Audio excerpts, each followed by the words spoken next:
Pueden saludar. C'est beau, mais c'est long.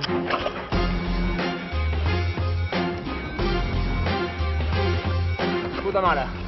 Oh, guapa la cursa.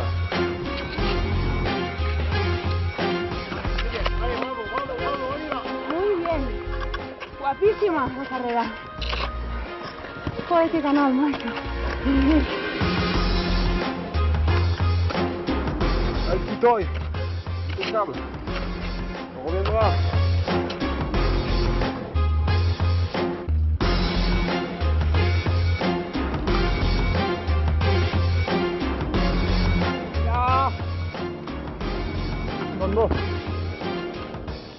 Joan den astebukaeran egin zuten altito irekia da hau Pirinioetako mendi eskiko probarik alpinoena eta ezagunena.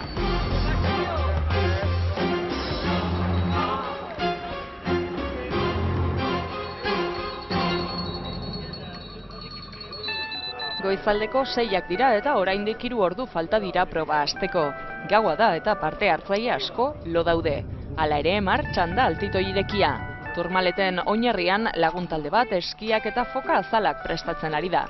Bonjour. Hola, buenas, ¿qué tal? Probako voluntarioak eta antolatzaileak dira eta eguna argitzen doan heinean, mendira igoko dira, ibilbidea zehazten bukatzeko eta kontrolguneetan jartzeko. Baldintza oso onak, elurra egin du, pozik gaude, dena prest dago eta ibilbidea zoragarri izango da gaur, gaurko eguna. Honelako mendiko lasterketek antolakuntza izugarria behar dute, eta gainera bizkor egin behar da. Baldintza klimatikoak egun batetik bestera alda daitezke, eta aldez aurretik ezarritako ibilbidea aldatu beharra ere egon daiteke. Zorionez, gaur ez da horrelakorik gertatuko. Oso pozik gaude, egia esan denak gure alde. Elur pizka bat bota du, elurra oso ona, indegu lehenbiziko jetxera zoragarria dago eta korredore hau ikusten da, ez zoragarri, oso pozik. Altito irekiaren sekretuetako bat atzean lanean diharduen antolakuntza taldea da. Euskal Herriko Kanpin Klubak eta Luz San Saberko Altitoi Klubak ere eskaintzen dute laguntza. Taldeko burua Andoni Areizaga da, probako zuzendaria eta altito irekiko bultzatzaile nagusiena. Didier Noge, trasatzaileen burua da. Lasterketa hasi baino minutu batzuk lehenago, haiekin igo gara, ibilbidean mugarri izango den lekuetako batera. Es el famoso corredor de Oregon.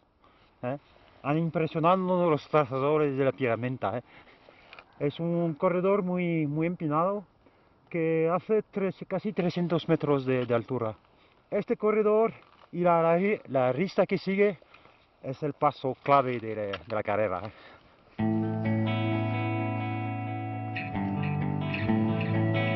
Antolatzaileak eta kontrolak bere lekuan daude. Dotore ageri dira Luz Ardidieneko paisaiak, Pik Dumidi eta Turmalet lasterkariei ongi etorria ematen. Hasi baino minutu batzuk lehenago irteera guneko giroa bero-bero dago. Penintsulakoak eta Frantziakoak dira lasterkariak. Kataluniako parte hartzaile ugari dago, baina 150 baino gehiago Euskal Herriko lasterkariak dira. Iritsi da azkenik, altitoiko irudirik ikusgarriena. Irtera masiboa. Aurrean, helmugan kronometroari segundoak kendu nahi dizkioten kirolariak abiatu dira. Atzerago, mendiko eskiatzaileak, beste ritmo batean. Hauek gozatzera etorri dira. Proba honen bereizgarri nagusiena da, bi ibilbide zeharo desberdin egin behar direla, kirolarien gogoa ere zeharo desberdina izanik baterako eta besterako. Alde batetik lehiaketa dago, ibilbide luzea. Bestetik, ibilbide laburrago bat, askoz ere herrikoiagoa.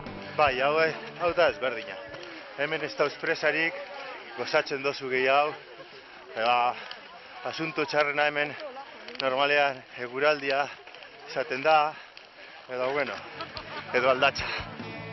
Larun bateko ibilbidea Superbarex eski estaziotik aterako da. Tontor bat igo behar dute parte hartzaileek lehenengo, eta ondoren 2436 metroan dagoen Ourdegun tontorreko kanalaren oinarrira jaitsi. Gailurra egin eta gero, aintzira Urdinadaino joan eta handik Aubeko mendiska igo behar dute.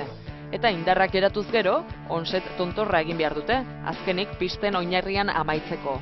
Orotara 2200 metro baino gehiagoko malda positiboa gainditu beharko dute. Irten eta 30 minutura lehenak iritsi dira dagoeneko Ourdegon kanalera. Aragoiko Miguel Caballerok eta Kataluniako Marc Solak osatutako taldea da. Là, notre travail, là, ça consiste il y a des choses.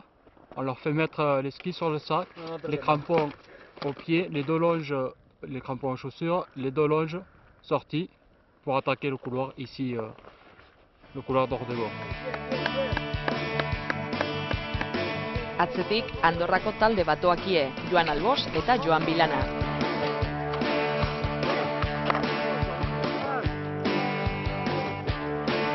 Eta pixka bat atzerago Joseba Tobarrek eta Iban Letamendik osatutako Euskal Herriko taldea doa. Bikote hau gainera jokoan dagoen Euskal Herriko txapelketa irabazteko lehian ari da. Eta atzetik lasterkari asko, denak ere kanal honen aldapa gogorra igotzen.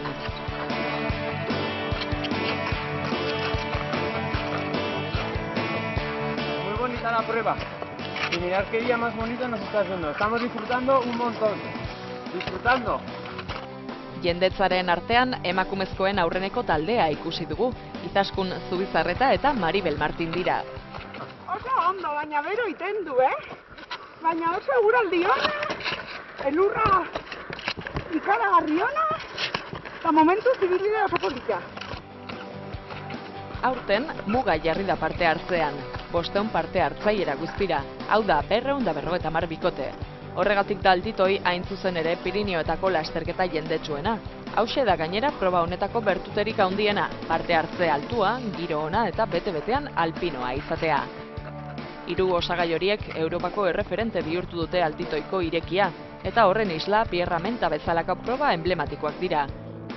Are gehiago, lagun askok Pirinioetako Pierramenta esaten diote altitoiko irekiari. Oso politxa, da honik, Pirinioetan da honik onena, seguro. Sartitxo betik aristak, korredoriak, eta hori beti eskertzen da.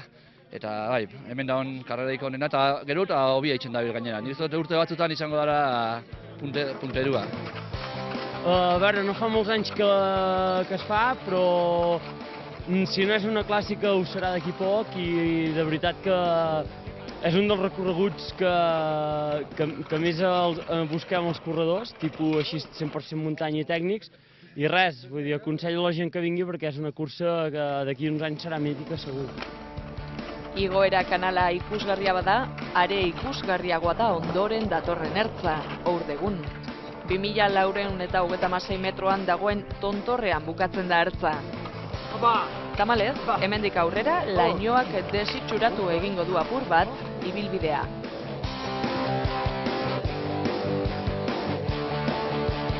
Dos botones en la cuerda obligatorio a 100 metros.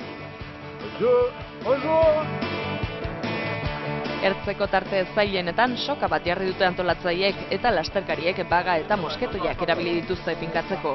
Bide batez esan da, antolatzaileek aurretik adierazi zuten proba osatzeko funtsezkoa zela material hori eta derrigorrean eraman behar zutela. Hasiera oso ona eta igoera eta oso polita, aurretik fuerte hasitut eta gu atzetik eurre ematen. Baina, ondo, disfrutatzen eta bai, altitoi bere linean. Ez dago elurrik, baina antolatzaileek ibilbide egokia marraztu dute eta jendea konforme utzi dute. Oso ondo pozik dago, ondo junda dana, jendea pozik dago, eta, eskertzeko da jendearen jarrerare.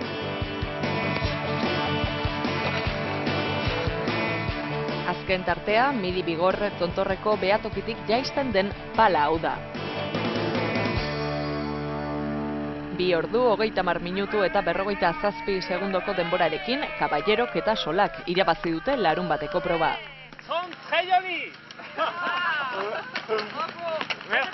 Avui hem guanyat, esperem haver tret marge, però si demà podem guanyar un altre cop l'etapa, de ben segur que ho farem. 14 minutu geroago iritsi dira Andorrako Albos eta Bilana, eta 3. tokian helmugaratu dira Frantziako Wilfried Jumer eta Fran Sanrigo. Emakumezkoetan, helmugaratzen lehenak Izaskun Zubizarreta eta Maribel Martin izan dira, 3 ordu 57 minutu eta 16 segundoko denborarekin. Belauna oso ondo, ez zailatzen belauna sendatu dago, gauza da burua. Baina, behar ditut lasterketa, gaur da bigarren lasterketa, eta egia esan, gero eta, ikustet daraunak ez dira fallatzen, eta bueno, egia esan ez dut jetxeretan ez dut arriesgatzen, oso ziur jaisten naiz, eta gustora. Arratsaldean atsedena hartu dute parte hartzaileek eta kirol masajeaz gozatzeko aukera izan dute. Indarrak berritu behar dira eta biharamuneko probarako. Una maravilla. Después del parizón. Bitartean, Luz Sansaberko operazio zentroan antolatzaileak igandeko ibilbidea errepasatzen ari dira.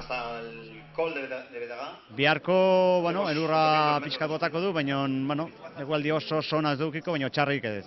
Eta mantenduko du ibilbidea, elur pixko bat botako du gaur gabian, eta horrak eragingo du jetxera ederrak edukiko ditugula. Gauean elurra bota du eta tamalez zerua erabat estalita gertu da igandean. Goizeko 9:00 eta 4:00 eman diote hasiera altitoiko irekiko bigarren jardunaldiari. Lehiatzera etorri diren lasterkariak jarri dira aurretik. Atzean doaz, besteak umorea galtzen ez duten parte hartzaileak.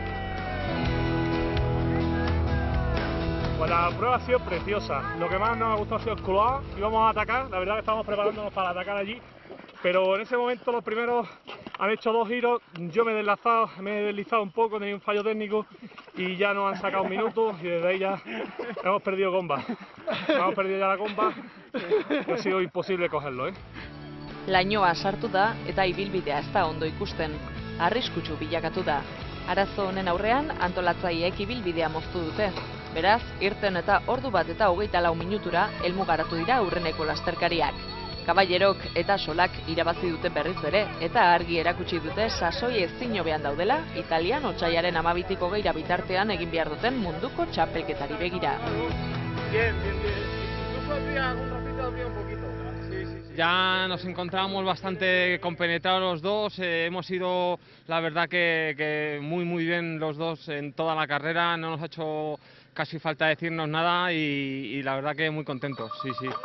Bigarrenak Kataluniako Nil Cardona eta Pau Costa izan dira eta sailkapen nagusian 4. bukatu dute, podiumetik 20 segundora. Andorrako taldeak bukatu du 2. tokian eta Frantziako taldeak 3. larunbatean lortutako emaitza baliatuz. Emakumezkoetan 2 bikote nor baino nor gehiago aritu dira eta ia elkarrekin helmugaratu dira. Alde batetik Kataluniako Naila Jornet eta Ana Comet eta bestetik Itaskun Zubizarreta eta Maribel Martin. Bai, egia esan lehian esken artean oso polita izaten da, beti mutilekin, eta azken jetxieran esan digute atzetik zetozela, nire bikotea pixka gutxiago geizten da, ja oso nekatua zetorren, fijazioekin eretzen baita arazo izan ditugu, eta azken txampan, lauak elkarrik iritsi gara, eta bigarren gelitxu gara, baina konten eta gustora. Azkenean, 2 egunetako emaitzak batuta, lasterkari euskaldunak eta Madrildarrak osatutako taldeak irabazi du. Euskal Herriko txapelketari dagokionez, favoritoek irabazi dute, Joseba Tobarrek eta Iban Letamendik. Bai, gutxi gora era atzoko postu berdina mantendu du, inkluso aurrekokin pixkat murriztu indeu denbora, osea, que oso kontentu, bai. Gran Tourmalet estazioaren oinarrian sariak emanda amaitu da altitoiko irekiko 4. edizioa. Beste behin ere oso proba arrakastatsua izan da, eta eguraldiak ezin izan du mendiko eski festa zapuztu.